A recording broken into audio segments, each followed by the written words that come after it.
उसको किसी कैटेगरी में लाएं। तो एक सर्टिफिकेट इंट्रोड्यूस हुआ, इकोनॉमिकली वीकर सेक्शन EWS, जो अब उसके क्राइटेरियाज क्या है?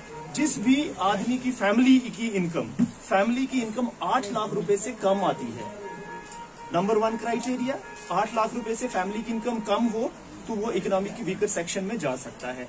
नंबर 2 एक और क्राइटेरिया रखा गया कि हमने उसका घर देखना है कि उसका घर कितना बड़ा है, क्योंकि ऑब्वियसली मेरे पास घर है, मैंने बहुत बड़ा आलीशान घर बना रखा है, चाहे मैं सरकारी मुलाजिम ना भी हूं, लेकिन मेरे पास मैं खेती बाड़ी कर रहा हूं, मुझे पैसा आ रहा है, मैं बिजनेसमैन हूं, मैं कॉन्ट्रैक्टर हूं, तो मेरे पास पैसा बहुत आ रहा है, तो मैंने घर बना लिया 2-3 छत, ठीक है, तो वो भी होता है। इसलिए हमने आपके एसेट्स, आपकी प्रॉपर्टीज को भी चेक करना है। तो प्रॉपर्टी को चेक करने का क्या रूल है कि जिस आदमी के पास 1000 स्क्वायर फीट का घर होगा, 1000 से कम, तो वो इकोनॉमिक वीकर सेक्शन में आएगा। इकोनॉमिक वीकर सेक्शन का मैं बताऊं, पैसे के लिहाज से जो गरीब होगा, थोड़ा कमजोर होगा, ठीक है, आम भाषा में बोल रहा हूं, मैं ज्यादा टेक्निकल वर्ड्स यूज नहीं करूंगा। जिसका 1000 स्क्वायर फीट से घर कम होगा और 8 लाख रुपए से इनकम कम होगी, तो वो लोग इकोनॉमिक वीकर सेक्शन में आएंगे, ठीक है। तो मान के चलें ये हमारे आप जई नहीं सर, ये एक बार मेरे पास आ जाते हैं, ये बोलते हैं कि सर मेरे को EWS सर्टिफिकेट बनाना है, ठीक है। हम बोलेंगे जनाब आप अपनी इनकम दिखाइए। इनकम दिखाने के लिए मुझे एप्लीकेंट और एप्लीकेंट के माँ और बाप का टोटल इनकम लेना है। इनका भाई मुलाजिम है, मुझे नहीं लेना। ध्यान से सुनिएगा, इकोनॉमिक वीकर सेक्शन में एप्लीकेंट के भाई की इनकम नहीं देखनी मुझे। उसके 4 भाई है, मुलाजिम है, कोई फर्क नहीं पड़ता। उसकी बहन है, मुलाजिम है, कोई फर्क नहीं पड़ता। एप्लीकेंट और उसके माँ और उसके बाप, दैट इज इट। अगर माँ बाप सर अलग हो, लड़का नहीं, फैमिली मीन्स माँ बाप एप्लीकेंट अगर वो सेपरेट नहीं। मैं आपको डेफिनेशन बता रहा हूँ फैमिली का, समझ आइए। इकोनॉमिक वीकर सेक्शन में फैमिली इज माँ बाप और एप्लीकेंट। एप्लीकेंट का भाई नहीं लेना, चाहे वो इकट्ठा है, चाहे वो अलग हो गया, दूसरे राशन कार्ड में है, दूसरे चूल्हे में, कोई फर्क नहीं पड़ता। ये एप्लीकेंट आए, आप बोले जनाब मैं स्टूडेंट हूँ, इनके माँ बाप की इनकम चेक करो, अगर वो 8 लाख से नीचे है, पॉइंट नंबर 1 गुड। फिर मैं आपका घर देखने आऊंगा। अब मैं आपका घर देखता हूँ, 1000 स्क्वायर फीट से कम आपका घर है, ठीक है, तो मैं बोलूंगा यस। लेकिन ऐसा हो गया कि मान के चले आपके पास जमीन है 1 कनाल, आपने घर बना लिया 800 स्क्वायर फीट में, ठीक है, 800 स्क्वायर फीट में उसके ऊपर एक दूसरा छत बना लिया, उसके ऊपर एक तीसरा छत बना लिया, तो पैसा तो आपके पास है, 1 छत, 2 छत, 3 छत, तो मैं 800 स्क्वायर फीट का एक छत लूंगा, उसके ऊपर जो दूसरा छत है वो भी 800 दूंगा, तो 8 1600 स्क्वायर फीट हो गया, ठीक है। तो आप उससे बाहर हो जाएंगे। ये नहीं कि मैंने नीचे 800 बना लिया तो ऊपर में 10 छत चढ़ा गया, वो नहीं। सो 1000 स्क्वायर फीट से कम एग्रीकल्चरल लैंड 5 एकर्स, 5 एकड़ से जिसके पास एग्रीकल्चरल लैंड कम है, कितना कनाल होता है सर? 26 अप्रोक्सीमेटली 26 कनाल, ठीक है। तो उसमें एग्रीकल्चरल लैंड तो यहाँ कम होती है, 1000 स्क्वायर फीट से घर कम और 8 लाख रुपए से इनकम कम। घर का जो मैंने आपको बता दिया, हम आपका घर का स्ट्रक्चर देखते हैं और उसकी मंजिलें देखते हैं, नंबर 1। नंबर 2 इनकम है माँ बाप और एप्लीकेंट, कंफ्यूज नहीं होना, भाई बहन ये वो कोई कुछ नहीं करना। तो ये 2 क्राइटेरिया है। एक इसमें पॉइंट है जो आप सब लोग सोचते होंगे, हम जब भी आपको एक सर्टिफिकेट इशू करते हैं हम उसको लिखते हैं वैलिड फॉर सेंटर। तो मेरे पास बहुत सारे लोग आए कि सर ये क्या चीज है। तो गवर्नमेंट का एक सर्कुलर है GAD का, जिसमें उन्होंने क्या बोला कि जिस आदमी के पास एक कैटेगरी है, मान के चले मैं RBA से हूँ, यहाँ सब लोग RBA से हैं, तो मुझे EWS नहीं मिलेगा, क्योंकि जब भी हमारे स्टेट या UT है अब है, तो हमारी UT में कोई भी पोस्ट निकलेगी तो मैं RBA से फॉर्म भरूंगा, ठीक है ना, तो मुझे दूसरी EWS की जरूरत नहीं।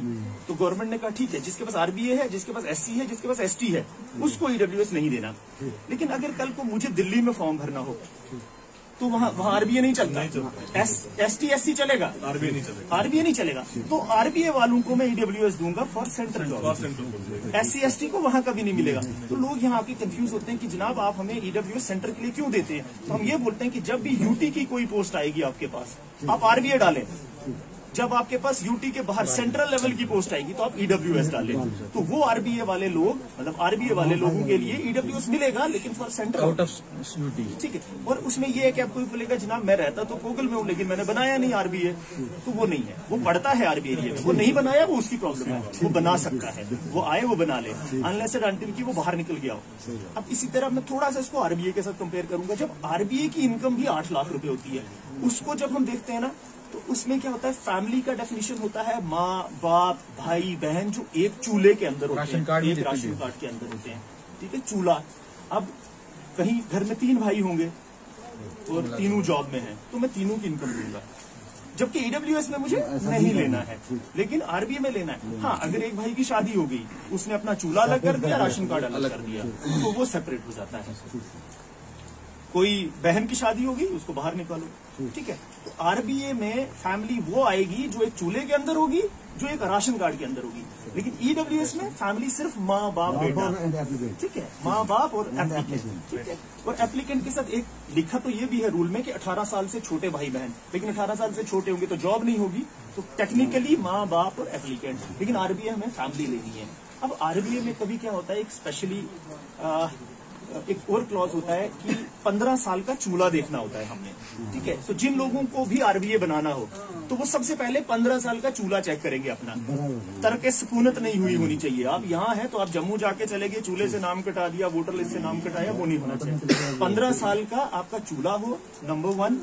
नंबर 2, इनकम 8 लाख रुपए से कम, और इनकम में पूरी फैमिली जो एक राशन कार्ड के अंदर आएगी, जो एक चूल्हे के अंदर आएगी।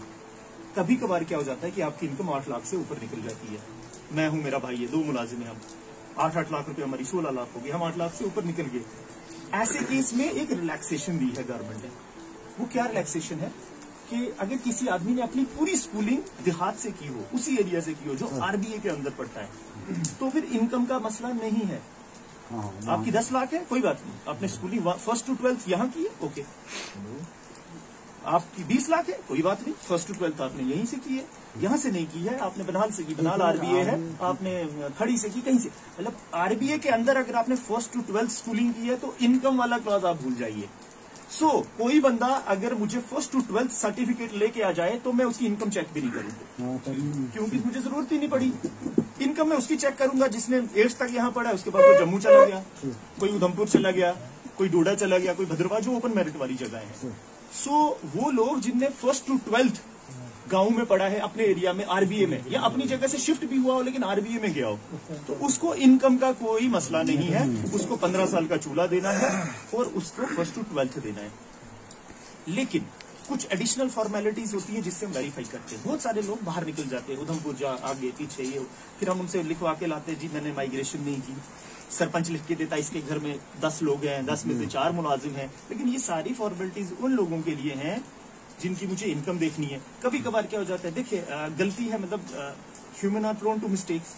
मेरा पटवारी आ गया, 3 भाई थे, एक डॉक्टर था, भूल गया, वो लिखा स्टूडेंट है, डॉक्टर की सैलरी वो मिस कर गया, वो दिखाता है मेरे को 4 लाख रुपए। मैं सोचता हूँ ठीक है भाई 4 लाख है, बच्चे ने जम्मू पढ़ा, क्या फर्क पड़ता है, 4 लाख रुपए तो है, इनकम बार से वो नीचे। तो मैंने सर्टिफिकेट इशू कर दिया। 6 महीने बाद पता लगा भाई एक डॉक्टर लड़का था, ये तो छूट गया। इसलिए हमने इंट्रोड्यूस किया कि आप अपने एरिया के नंबरदार या सरपंच से लिख के लाएंगे कि जनाब इनके घर में 10 लोग हैं, 10 में से 2 बहनों की शादी होगी, 4 मुलाजिम हैं, एक शादीशुदा है, राशन कार्ड है, जो भी है डिटेल, वो डिटेल को हम इसलिए लेंगे ताकि गलती से किसी की इनकम ना छूट जाए और कल को सर्टिफिकेट कैंसिल करना पड़े।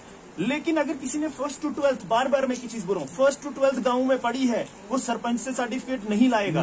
एफिडेविट मैंने बंद कर दिए, कोई बंदा एफिडेविट नहीं लाएगा, मुझे किसी एफिडेविट की जरूरत नहीं है आपके। एफिडेविट मैंने बंद किया। 1st to 12th के सर्टिफिकेट जिसके पास है वो चूल्हा लाओ, 1st to 12th के सर्टिफिकेट लाओ, कोई इनकम की जरूरत नहीं, कोई सरपंच की रिपोर्ट की जरूरत नहीं, कोई नॉन माइग्रेशन की जरूरत नहीं, ठीक है। तो आप समझ गए, आरबीए के लिए फैमिली वो है जो एक राशन कार्ड और चूल्हे के अंदर है, ईडब्ल्यूएस के लिए फैमिली वो है जो माँ बाप और एप्लीकेंट है, ठीक है, और 1000 स्क्वायर फीट से कम, ठीक है, और उसमें 15 साल का चूल्हा, यही है। बाकी पेंडेंसी किसी की नहीं है, मेरे पास जो आती है सब निकल जाती है। किसी कागज की वजह से रुक गई हो वो और बात है। पूछा, उन्होंने कहा कि वो खुद प्रेजेंट रहना चाहिए साइन करने के लिए, नायब तहसीलदार साहब ने कहा। अब बेसिकली क्या होता है उसमें गवाहियां वगैरह होती है, कुछ बयान वगैरह, सर मैंने करवा दिए थे एक्चुअली। नहीं चले, एक पर्टिकुलर केस तो वो मैं देख लूंगा, मैं जनरली बता रहा हूँ। इसमें प्रेजेंस ऑफ एप्लीकेंट रिक्वायर होती है, उसमें कुछ बयान वगैरह ले लेते हैं। एफिडेविट मैंने हटवा दिए हैं, ईडब्ल्यूएस में रखा है। ईडब्ल्यूएस में प्रॉब्लम होती है कि अभी मतलब आप मेरे पास आते हैं, आप मुझे बोलते हैं कि सर मेरा एक ही घर है यहाँ 400 स्क्वायर फीट में, अब मुझे नहीं पता आपका रामबन में भी हो सकता है, बनाल में भी हो सकता है, जम्मू में भी हो सकता है, मेरे को कैसे पता लग गया? तो हम एक एफिडेविट लेते हैं, जनाब आप लिख के देंगे कि मेरी जो प्रॉपर्टी है यही है, इसके अलावा नहीं है। कल को निकलेगी तो मैं जिम्मेदार हूँ, वो जरूरी है, क्योंकि मेरे पास कोई जादू की छड़ी नहीं है कि मैं घुमाऊं और मुझे पता लग जाए इनके 4 घर है, एक जम्मू में, एक दिल्ली में, ठीक है। तो ईडब्ल्यूएस के लिए, आरबीए के लिए कुछ नहीं। 1st to 12th की स्कूलिंग जिसके पास है, बेधड़क आ जाइए। फर्स्ट सर, इसमें से मुझे लगता है 99% कवर हो जाएंगे स्कूलिंग में।